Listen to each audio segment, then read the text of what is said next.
മുത്തശ്ശി, ആരാ ശരിക്കും നമ്മുടെ മുത്തപ്പൻ? മോളെ, പുഴയിൽ ഒഴുകിയെത്തിയ ആ കുഞ്ഞ് വെറുമൊരു കുട്ടിയായിരുന്നില്ല.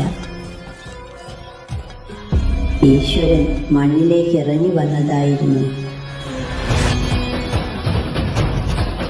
ഇല്ലത്തെ ചിട്ടകളല്ല, കാട്ടിലെ വേട്ടയായിരുന്നു അവനിഷ്ടം.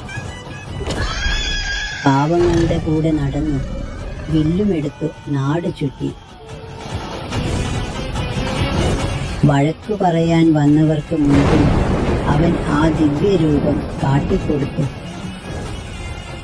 കണ്ണിൽ തീയും ഉള്ളിൽ ശിവനും വിഷ്ണുവും ചേർന്ന ശക്തി. വിളിച്ചാൽ വിളിപ്പുറത്തെത്തുന്ന നമ്മുടെ പറശ്ശിനിക്കടവ് മുത്തപ്പൻ.